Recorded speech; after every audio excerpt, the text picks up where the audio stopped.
savcının belirttiği ceza niye ki Müslüman olduğu için, Kur'an dersi verdiği için ondan dolayı ceza hissediyorsa dosyasında hiçbir suç unsuru bulunmadı.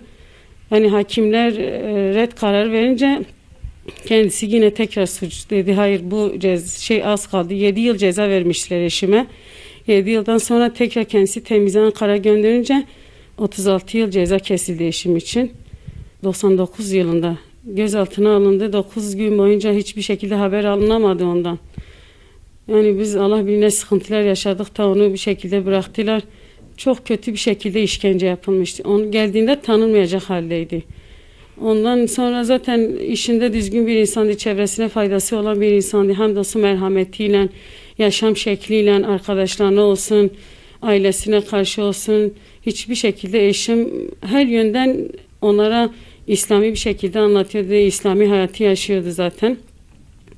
Ondan sonra o zaten o 9 günden tutuklu gözaltından sonra tekrar evimize baskın yapılmaya başladı.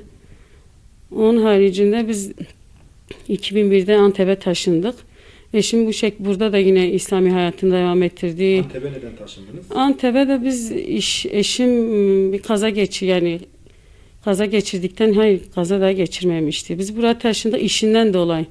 Orada mobilyacı olduğu için iş bulamadı. Buraya geldik. 1 yılımız dolmadan eşim parmaklarını kaybetti. Mobilya ustasıydı. Ondan dolayı burada kendimize hayatımızı yine bir şekil devam etmeye başladık. Yani çok sıkıntılarla tabii ki ailemizden, Müslümanlardan uzak bir yere gelmiştik. Yine hamdolsun en azından çevre edindik.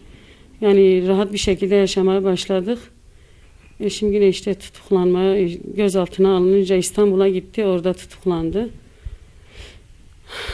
O zaman eşim de çok sıkıntılar yaşadı. Yani bir nevi evimizde yatamıyorduk. Aylarca evimizden uzak bir şekilde kaldık. Ailemizden uzak kaldık aylarca, oradan burada kalmamamıza rağmen şehir dışına çıktık. Yani eşim çok sıkıntı yaşadı o tarihte. Bir tek İslami hayatı düzgün yaşamak içindi. Yani camide ders verdiği için tabii ki örtümüzden dolayı çok tepki gördük. Hem çevremizden, hem komşumuzdan, hem ailemizden. Allah hamdolsun, o Allah'ın verdiği iman gücüyle çok şükür hiçbir şekilde her zaman da onlara karşı geldik, Allah hamdolsun. Yani eşimin gücü ve imanıyla binlerce şükürler olsun. Yani eşim geldi, işten götürüldü. 9 gün boyunca biz ondan haber alamadık. Yani ölü bir şekilde duyduk. O tarihte de yüzlerce Müslümanları öldürüp çöplerin üzerine atıyordular. Hepsini evlerinden alıp öyle bir şekil götürüyorlar ki tekrar cesetlerini kapılarına bırakıyordu. Allah binlerce hamdolsun. Hani biz elimizi Rabbimize açtık. 9 gün boyunca Allah muhafaza sanki ölü haberi gelecek gibi bekledik onu. Bu zalimler inşallah hakkımızı Allah bırakmaz, bu zalim hainlere. Valla ben babamı görmüşüm, yani ben hatırlamıyorum. Bana diyorlar ki işte görmüşsün, işte baban seni çok seviyordu. Yani ben görmedim, yani görmüşüm ama hatırlamıyorum. O çok küçük yaştaydım, o zaman 3 yaşındaydım. 14 sene geçmiş bunun üzerinden. Yani hatırlayamıyorum. Yani babamı evde nasıl zaman geçirdiğimizi, ne yaptığımızı hatırlamıyorum. Çünkü çok küçük yaştaydım o zaman. Vallahi ben babamın yanına zaten 4 sene boyunca mahkeme sürdü. Ben 7 yaşında, yani ben üzülmeyeyim diye benim ailem beni mahkemeye götürmüyordu. Ben zaten 7-8 yaşında falan babamı gördüm. Yani görüşe gittik, o da cezaevinde görüşe gittik. İlk o zaman görüştük. Yani çok sevindim. İlk başta tanımamıştım. Yani çünkü hatırlamıyordum, tanımamıştım. Sürekli dayı söylüyordum. Yani baba demeye alışamamıştım. Sürekli dayı diyordum. Bu sefer de yani böyle bir yakınlık hissetmiyordum kendimde. Sonra işte babam olduğunu anlayınca baba demeye alıştırmaya çalışıyordum kendimi. Zaten baba demeye alıştıktan sonra birazcık da yaşım büyümüştü. 11 yaşında falandım.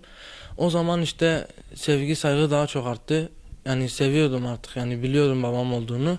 Vallahi zaten benim babam suçsuzdu. Oraya yani suçsuz bir şekilde girdi. Sadece yani tek suçu Müslüman olmaktı. Müslüman bir şahsiyetti. Müslümanlık hayatını yaşıyordu. Bu da bazı zalimlerin zoruna gidiyordu. Yani biliyorlardı ileride başlarına bela olacak. Yani Müslümanlığı yayacaklar. Bunun için de babamı işte tutuklamaya çalışıyorlardı. Zaten annem de belirttiği gibi oradaki savcı paralel yapının bir üyesiydi. Bu sefer yani babamın tekrardan yargılanması bizim için çok çok iyi olur. Biz bunu eğer ki tekrardan yargı süreci başlanırsa hak yerini bulur diye umuyoruz inşallah.